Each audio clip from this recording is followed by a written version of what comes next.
So your voice is mute. Okay. Sorry. Today we are discussing our third chapter, that is India and regional organization. In today's chapter, we will discuss about two organizations which are BIMSTEC and IORA. These organizations are geographically associated with India, and that's why these organizations have their own influence and their own impact on India's foreign policy. भारताच्या परराष्ट्र धोरणावरती BIMSTEC आणि IORA या दोन संघटनांचा ठळक प्रभाव आहे. या दोन संघटनांबद्दल आज आपण डिस्कस करणार आहोत. तर सर्वप्रथम बिमस्टेक ही संघटना काय आहे आणि या संघटनेचं पूर्ण नाव काय आहे हे आपण इथे समजून घेऊयात. बिमस्टेक याचा अर्थ असा आहे बे of Bengal multi sectoral technical and economic cooperation. बे ऑफ बेंगाल याचा अर्थ बंगालच्या उपसागरातील देशांशी निगडीत असलेली ही एक संघटना आहे. त्याचप्रमाणे दुसरी जी संघटना आहे Indian ocean association for Regional cooperation, that is IORARC. This organization covers entire Indian Ocean region, which involves Asian continent and African continent as well. Apart from this, it also covers the countries like Australia. So today we are discussing about these two pertinent organizations in context of India and India's foreign policy. So to start with, what is BIMSTEC? We are getting a brief introduction to BIMSTEC. BIMSTEC stands for, as I have told, Bay of Bengal Initiative for Multi-Sectoral Technical and Economic Cooperation. This organization associates with cooperation in several areas. It is not confined with political or economic sectors. It covers various aspects for bilateral as well as multilateral cooperation. So the organization was founded in 1997. 1997 मध्ये बिमस्टेकची स्थापना झाली. स्थापना होत असताना यामध्ये बांगलादेश, भारत, श्रीलंका आणि Thailand या 4 देशांचा समावेश होता. त्यामुळे या देशांच्या 4 नावांच्या अध्यक्षरावरून बिस्टेक असं याचं नाव सुचवण्यात आलं. BISTEC was the initial name for BIMSTEC. It is an acronym of Bangladesh, India, Sri Lanka and Thailand economic cooperation. Later, Myanmar was involved as a member to BIMSTEC, and thus it became Bangladesh, India, Myanmar, Sri Lanka, Thailand economic cooperation. Later, Nepal and Bhutan also secured their membership for this organization, due to which in 2004 the name was changed to present name, that is Bay of Bengal Initiative for Multi-Sectoral Technical and Economic Cooperation. सुरुवातीच्या काळामध्ये देशांच्या नावाचा अध्यक्षर घेऊन बिस्टेक आणि BIMSTEC हे नाव घेण्यात आलं होतं, पण 2004 मध्ये या नावामध्ये बदल करण्यात आला आणि नाव हे आज जे आहे बे of Bengal initiative for multi sectoral technical and economic cooperation असं स्वीकारण्यात आलेलं आहे. या संघटनेचं उद्दिष्ट बे ऑफ बेंगॉल रिजन मधल्या देशांमध्ये प्रादेशिक सहकार्य वाढीस लावणे आणि त्यामधून आर्थिक वृद्धी घडवून आणणे हे आहे. The key purpose to BIMSTEC is promoting regional cooperation in countries which are situated in Bay of Bengal and to secure economic growth among themselves. So that is the key purpose of BIMSTEC. So BIMSTEC has its own objectives, which are, first of all, BIMSTEC aims to create environment that ensures expeditious economic growth in South Asia and Southeast Asian countries. दक्षिण आशिया आणि आग्नेय आशियातल्या देशांमध्ये आर्थिक विकास घडवून आणण्यासाठी अनुकूल वातावरण निर्माण करणे हे बिमस्टेक संघटनेचं पहिलं उद्दिष्ट आहे. If we situate BIMSTEC as an organisation on the global map, we can say that this organisation adjoins South Asia as well as South East Asia. भौगोलिक दृष्ट्या बिमस्टेक ही दक्षिण आशिया आणि आग्नेय आशियातील देशांना जोडणारी एक महत्त्वाची संघटना आहे. Second objective is to promote the atmosphere of equality and partnership in the region. See, South Asia is the region where all member countries have economic disparity. BIMSTEC aims to offer equal opportunities to all countries so that each can prosper equally.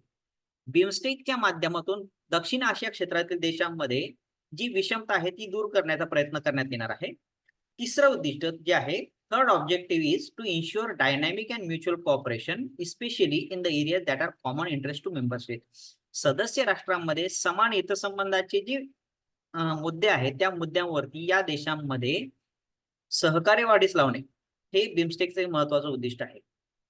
Fourth objective aims to create an environment that ensures expeditious economic growth. So these are 4 objectives of BIMSTEC. Now BIMSTEC is based on few core principles which involves to ensure sovereign equality, to promote territorial integrity, to ensure political independence, to ensure non-interference in internal affairs, to strengthen peaceful coexistence, to promote mutual benefit, and to aid and not replace bilateral, regional and multilateral cooperation between the member countries. हे बघा, या सगळ्या principles मध्ये, या सगळ्या उद्दिष्टांमध्ये जे काही मुद्दे मांडण्यात आलेले आहेत की सार्वभौम ऐक्याचा पुरस्कार करणे असेल, प्रादेशिक अखंडत्वाचा स्वीकार करणे असेल, ही सगळी उद्दिष्ट यापूर्वी सार्क या संघटनेमध्ये सुद्धा होती. These principles were also founding principles of SAARC organization. However, SAARC as an organization failed due to politics among member countries and it failed to ensure sovereign equality. SAARC संघटना सदस्य राष्ट्रांमध्ये सार्वभौम ऐक्य स्थापित करण्यामध्ये किंवा देशातील या सदस्य देशांमध्ये अखंडत्व टिकून ठेवण्यामध्ये अपयशी ठरली. त्यामुळे या उद्दिष्टांचा, या तत्वांचा पुनरुच्चार करण्याची गरज बिमस्टेक संघटनेला वाटलेली आहे. सार्क संघटनेच्या अपयशातून बिमस्टेक संघटनेचा उगम झाला असं अनेकदा म्हटलं जातं. BIMSTEC is an outcome of SAARC's failure. It is popular dictum. So these principles are an outcome of SAARC's failure. See, got it? So now we are discussing certain key areas of cooperation that are postulated by BIMSTEC in its charter. BIMSTEC संघटनेने आपल्या charter मध्ये काही सहकार्याची क्षेत्र नमूद केलेली आहेत. ही 7 प्रकारची क्षेत्र आहेत. 7 देशांनी ही प्रत्येकाला असाइन केलेली आहे. त्यामध्ये ट्रेड, इन्व्हेस्टमेंट आणि डेव्हलपमेंट हे क्षेत्र आहे. इन्व्हायरमेंट अँड क्लायमेट चेंज सारखं क्षेत्र आहे. सिक्युरिटी सारखं क्षेत्र आहे. ऍग्रिकल्चर अँड फूड सिक्युरिटी आहे. पीपल टू पीपल कॉन्टॅक्ट आहे. Science and technology and innovation आहे आणि कनेक्टिव्हिटी आहे. All these areas of cooperation are subdivided into subsectors and each member country is trying to enhance cooperation in these areas. Although these are assigned to particular countries, these areas are not restricted to that particular country. जरी त्या एका देशाला हे areas assign केलेले असते, areas दिलेले असते सहकार्याचे, तरी ते त्या पर्टिक्युलर देशापुरते मर्यादित नाहीयेत. 7 देशांमध्ये 7 एरियाज ऑफ कोऑपरेशन आयडेंटिफाय करण्यात आलेले बिमस्टेक संघटनेमधून. यानंतर आपण बिमस्टेक संघटनेचा ऑर्गनायझेशनल स्ट्रक्चर बघणार आहोत. BIMSTEC as an organisation functions through 4 key components. The first component is summit, which involves regular or periodic meeting by head of the state or head of the government of each member country. Second component involves ministerial meetings, which are conducted by or which are attended by foreign ministers or trade ministers or economic ministers of each member country. Then there is senior officials meeting, which is held annually.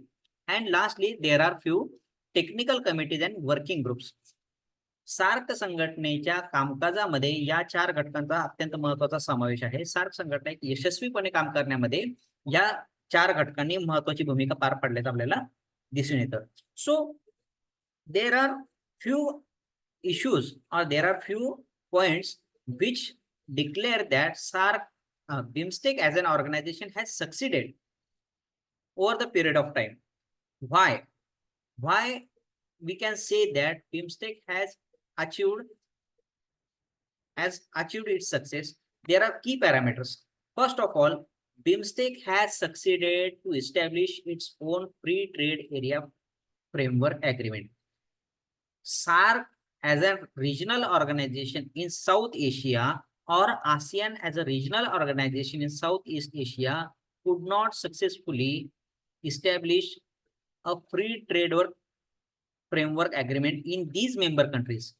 या सदस्य देशांमध्ये SAARC असेल किंवा ASEAN सारखी संघटना असेल, या सदस्य देशांमध्ये त्यांना फ्री ट्रेड एरिया अग्रीमेंट करता आलेलं नाहीये, जे बिमस्टेक संघटनेला शक्य झालेलं आहे.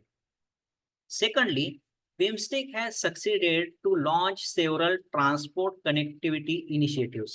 There are several connectivity initiatives which are either launched by India or by Bangladesh, by Myanmar. So these are achievements of BIMSTEC as a regional, sub-regional organization. Thirdly, there is joint venture to counter the terrorism and to counter the transnational crimes. See, Bay of Bengal is the region where all member countries are suffering from terrorism, maritime crimes, which involves piracy and poaching and illegal fishing. So these crimes are dealt by all members jointly. This is another part where BIMSTEC has succeeded as an organization. Next, BIMSTEC has succeeded to launch several energy cooperation projects among the member countries. If we see, Bhutan has gained energy cooperation with India. Bangladesh has successfully launched energy cooperation projects with India. See, these are examples where we can say that there is cooperation among the member countries in energy sector. Lastly, we can say that BIMSTEC has succeeded to secure cultural exchanges and people-to-people contact programs. So nowadays, we can say that people-to-people diplomacy or the importance of soft power has been reiterated by many policymakers. विविध धोरणकर्त्यांनी आता soft power सारखी संकल्पना असेल किंवा लोकांशी प्रत्यक्ष लोकांशी होणारा संवाद असेल, या गोष्टींना आता महत्व दिलेलं आहे. आणि कुठल्याही देशाच्या परराष्ट्र धोरणामध्ये यासारख्या मुद्द्यांचं महत्व हे अनन्यसाधारण असतं. या 5 मुद्द्यांच्या आधारे आपण असं सांगू शकतो की बिमस्टेक एक प्रादेशिक संघटना म्हणून यशस्वी ठरली आहे. पहिला मुद्दा आहे, त्यांनी फ्री ट्रेड फ्रेमवर्क अग्रीमेंट यशस्वीपणे लॉन्च केलेला आहे. सदस्य देशांमध्ये ट्रान्सपोर्टची कनेक्टिव्हिटी आणण्यामध्ये बिमस्टेकला यश मिळालेलं आहे. सदस्य देशांमध्ये टेररिझम असेल, दहशतवाद असेल किंवा सीमांतर्गत गुन्ह्यासारखे जे प्रश्न असतील त्यामध्ये त्यांनी ते हँडल करण्यामध्ये त्यांना यश आलेलं आहे. ऊर्जा क्षेत्रामध्ये त्यांचं परस्परांशी सहकार्य आहे. तर यासारखे अनेक मुद्दे आहेत यामध्ये बिमस्टेक एक संघटना म्हणून यशस्वी ठरली आहे. आता असं असलं तरी बिमस्टेक काही समस्यांनी सुद्धा ग्रस्त झालेली आहे. यामध्ये साधारणपणे 4 challenges. There are 4 challenges which are being faced by BIMSTEC as an organization. The first challenge is there are political differences among member states. सगळ्या सदस्य देशांमध्ये राजकीय दृष्ट्या मतभेद आहेत. Each member country has its own political ideology. Each member country has its own type of government. That's why there is a delay in policy making as an organization. एक संघटना म्हणून निर्णय घेत असताना प्रत्येक देशातल्या सरकारमध्ये असलेली विविधता, प्रत्येक देशाची विचारधारेमधली असलेली विविधता, यामुळे निर्णय घेण्यामध्ये अनेकदा डिले झालेला आपल्याला पाहायला मिळतो. हे एक सगळ्यात महत्त्वाचं चॅलेंज किंवा हे सगळ्यात महत्त्वाचं आव्हान बिमस्टेक संघटनेने म्हटलं जातं. Secondly, there is another challenge which is associated with economic डिस्पॅरिटी. All member countries have different economic background. Few countries are doing better as economic power like India. However, some countries like Myanmar are lagging behind. भारतासारखे सदस्य देश economic दृष्ट्या चांगल्या प्रकारे प्रगती करतायत, पण Myanmar सारखे देश यामागे मात्र मागे पडलेले आपल्याला दिसतात.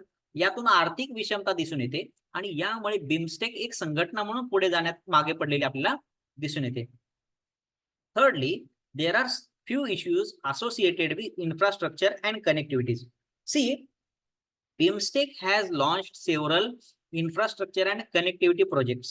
However, many of them haven't completed in past several times.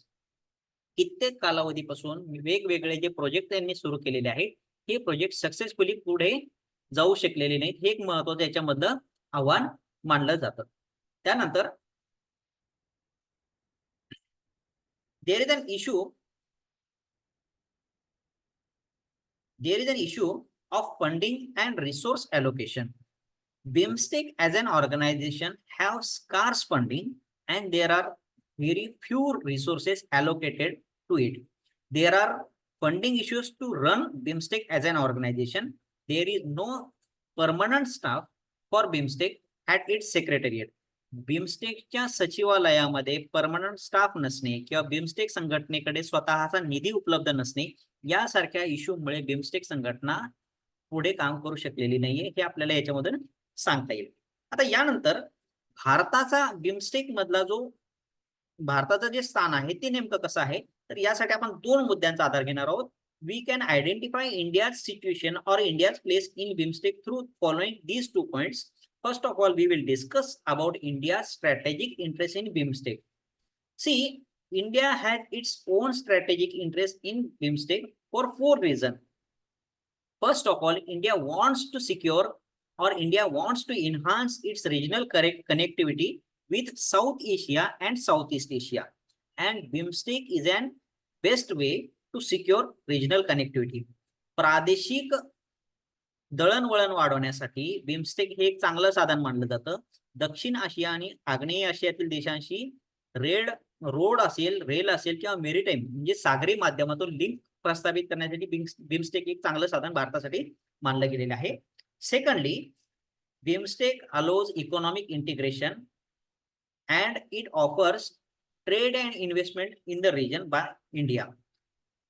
BIMSTEC सदस्य देशांमध्ये व्यापार आणि गुंतवणूक वाढवण्यासाठी बिमस्टेक एक चांगलं माध्यम बनलेलं आहे भारतासाठी. तिसरा मुद्दा याच्यामध्ये आहे की India wants to deal issues associated with terrorism, maritime piracy and illegal fishing. And BIMSTEC is a platform where India can offer and India can gain security cooperation. Lastly, BIMSTEC offers energy security to all member countries and India as well. Bharat आणि भारताच्या सोबत असलेल्या BIMSTEC मधील इतर सदस्य देशांना ऊर्जा सुरक्षा प्रदान करण्याचे एक चांगलं माध्यम म्हणजे बिमस्टेक संघटना आहे. या 4 मुद्द्यांच्या आधारे आपण असं सांगू शकतो की बिमस्टेक ही एक अशी संघटना आहे ज्यामधून भारताला स्ट्रॅटेजिक इंटरेस्ट सिक्युअर करणं शक्य होईल. Another component of this discussion involves how India is contributing to BIMSTEC as an stakeholder. So India has contributed to BIMSTEC through 4 key components. India has invested in transport and connectivity lines where there are several infrastructure projects. India has shared its technological expertise in several areas, particularly in weather forecast and cyber crime related issues. Also, India has trained several officials and bureaucrats from BIMSTEC countries and has availed them skill development initiatives. And lastly, India is offering disaster management training workshops and disaster management related database to all member countries. So these are the contributions where India has placed or India has contributed to BIMSTEC. So what are India's initiatives in BIMSTEC? So there are 4 areas.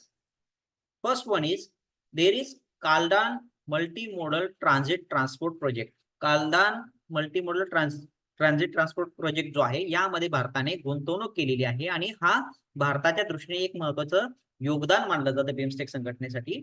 याशिवाय India Myanmar Thailand trilateral highway is an another investment area where India has established or India has constructed international highway in that region.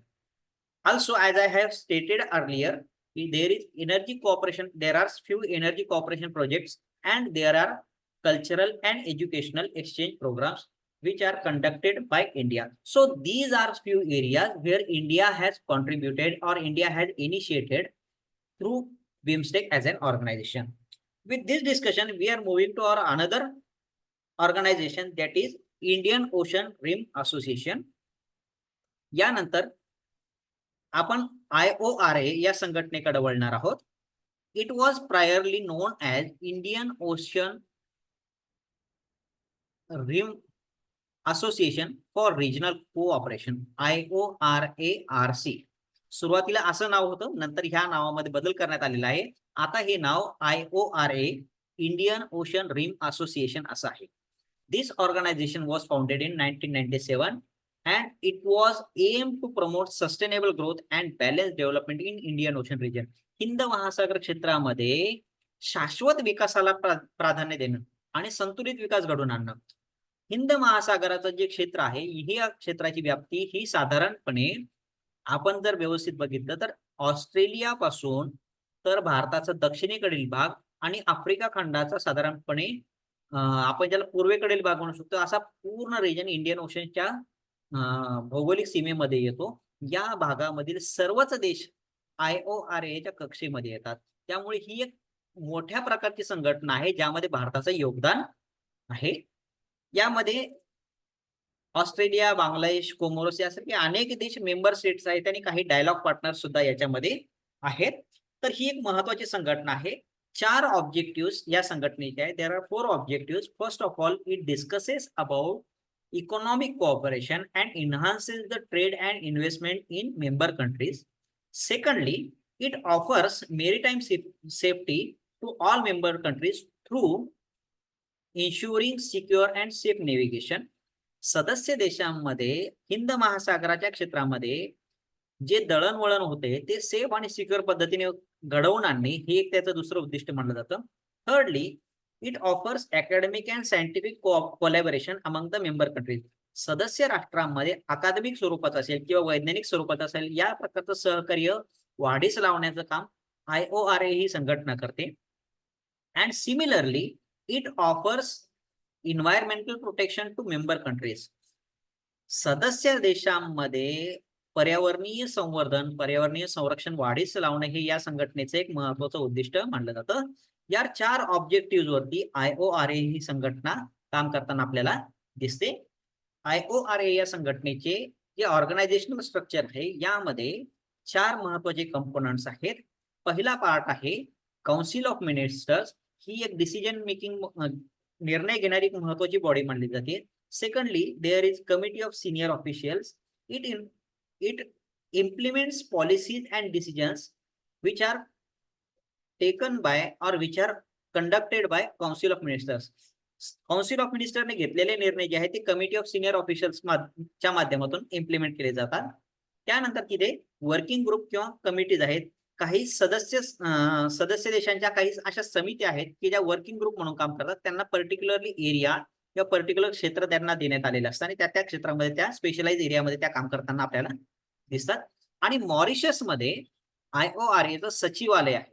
ही याची एक administrative body आहे ज्यामुळे या संघटनेला एक निश्चित स्वरूपाचा आकार प्राप्त झालेला आहे. So this is the organisational structure of IORA. Now we are discussing what are the key areas of cooperation in IORA. IORAच्या सहकार्याचे कोणकोणते क्षेत्र आहेत याच्यामध्ये पहिला आहे मेरीटाईम सेफ्टी अँड सिक्युरिटी, म्हणजे सागरी सुरक्षा आणि सुरक्षितता. दुसरा मुद्दा आहे ट्रेड अँड इन्व्हेस्टमेंट फॅसिलिटेशन. सदस्य देशांमध्ये गुंतवणूक असेल किंवा व्यापार असेल या संबंधी सोयी सुविधा उपलब्ध करून देणे. Thirdly, it discusses about fisheries management. हिंद महासागरामधल्या ज्या फिशिंग आहे, सागरी मासेमारी जी आहे त्या मासेमारीवरती नियंत्रण करणे, त्याच्यावरती नियमन करणे, अवैध स्वरूपात होणारी मासेमारी आटोक्यात आणणे यासारखे काही उद्दिष्ट IORA आपल्या फिशरीज मॅनेजमेंट माध्यमातून करताना दिसते. Then it cooperates in the area of disaster risk management. Tsunami सारख्या घटना ज्यावेळेस होतात त्यावेळेस डिझास्टर जो क्रिएट होतो, आपत्ती जी निर्माण होते, त्यामध्ये सदस्य देशांना अलर्ट सिस्टीम उपलब्ध करून देणे असेल किंवा त्या संदर्भामध्ये एक्सपर्टाईज शेअर करणं असेल, नॉलेज शेअर करणं असेल, यासारखी कामं डिझास्टर रिस्क मॅनेजमेंटच्या माध्यमातून केली जाताना आपल्याला दिसतात. हिंद महासागरामधले बहुतांश देश जे आहेत हे टुरिझमशी रिलेटेड आहेत. त्यामुळे टुरिझम आणि कल्चरल एक्सचेंज वाढीस लावणे हे एका संघटनेचे उद्दिष्ट आहे. याशिवाय ही संघटना अकॅडमिक आणि सायन्स टेक्नॉलॉजीच्या क्षेत्रामध्ये कॉपरेशन करण्याचा प्रयत्न करते.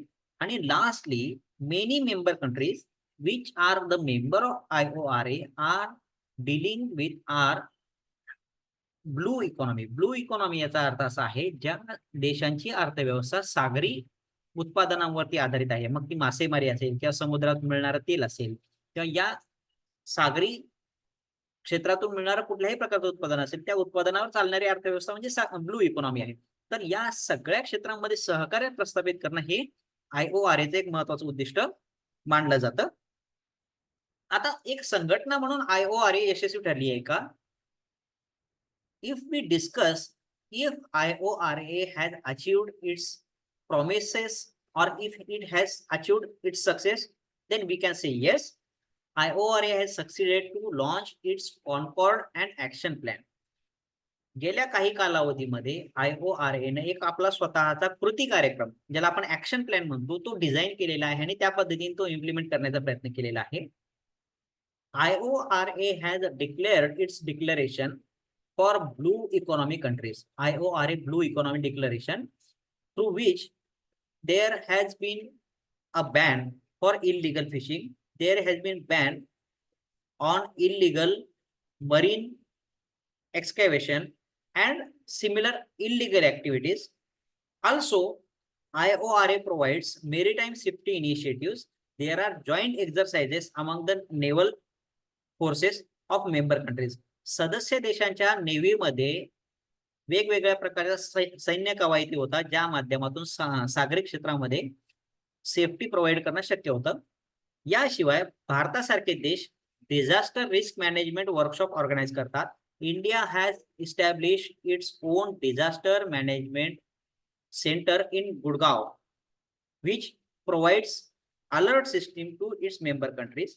And lastly, IORA has succeeded as an organization in cultural and academic exchanges. So these are few areas where we can say that IORA is a successful organization. Now, there are certain challenges which are being faced by IORA. First of all, there are issues associated with economic and political landscapes. All member countries have different economic and political backgrounds. Many African countries are suffering with political instability or they are economically backward. However, countries like India or Australia are prosperous in both terms of economic and political scenario. Similarly, the entire Indian Ocean region is suffering from maritime challenges or maritime security related issues. There is rampant piracy, there is rampant issue of trafficking, and there are several cases of illegal fishing. So these are maritime security threats which are being faced by IORA as an organization. See, these all challenges cannot be covered by IORA as an organization because of Indian Ocean is a vast area where nobody can control the entire region. Similarly, there are certain issues associated with environment, and these issues cannot be addressed jointly at IORA as a platform. Besides, there is an issue associated with resource allocation and funding. IORA does not have stable resource and stable funding. IORA ला एक संघटना म्हणून proper स्वरूपाचं funding किंवा निधी आणि कर्मचाऱ्यांचा staff उपलब्ध नाहीये, ही एक IORA समोरची एक मोठी समस्या किंवा आव्हान आपण म्हणू शकतो. So these are 4 challenges which are being faced by IORA as an organization. Now, if we see that if India is doing well or not in IORA, so India has 4 types of interest in IORA. First of all, it has its strategic interest. Indian Ocean, which itself involves the name of India, is an area where India believes that entire Indian Ocean or the adjacent area of India's maritime border is an particular area where India secures control. भारताच्या सीमावर्ती भागामध्ये दक्षिण हिंद महासागराचा जो भाग आहे त्या भागावरती भारताचं अनभिषिक्त control आहे असं भारताची भूमिका आहे. सो इंडियन ओशन हे नाव जे आहे याच्यामध्येच भारताचा इंडियन किंवा हिंद हे नाव डिपिक्ट होतं. त्याच्यामुळे हिंद महासागर हे आपलं एक बॅकयार्ड आहे. Indian ocean is the backyard of India. So this is the dictum where Indian policy makers are believing that Indian Ocean region has India's own strategic interest. There is regional influence where India can secure its prominence. There are maritime routes which needs to be secure. अनेक सागरी मार्ग जे आहे त्यांचं संरक्षण करणं ही भारताची भूमिका आहे व भारताची गरज सुद्धा आहे. India has contributed through its capacity building and research initiatives and disaster relief. So this is the contribution where India has done fair in IORA.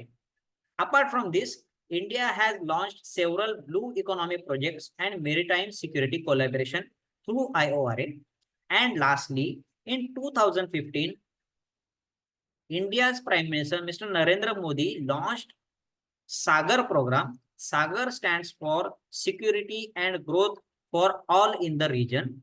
This program offers comprehensive policy or comprehensive attitude so that each can prosper, each can secure growth as a member country of IORA.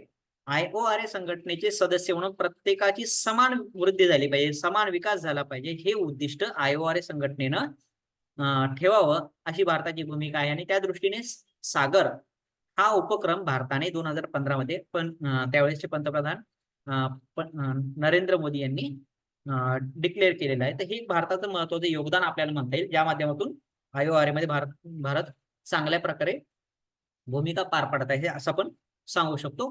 तर यावरून आपण आपलं आजचं discussion थांबवत आहोत.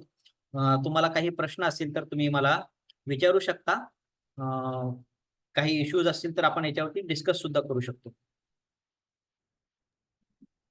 नाही, thank you sir. Rakesh. Yes sir. तुम्ही Audible नाही आहात, आवाज येत नव्हता तुमचा. Yes yes sir. नाही ना, ठीक आहे. तुम्हाला प्रश्न शेअर केले जातील नंतर. एक्झिट होऊया तिथे. हो सर, चालेल. Thank you so much.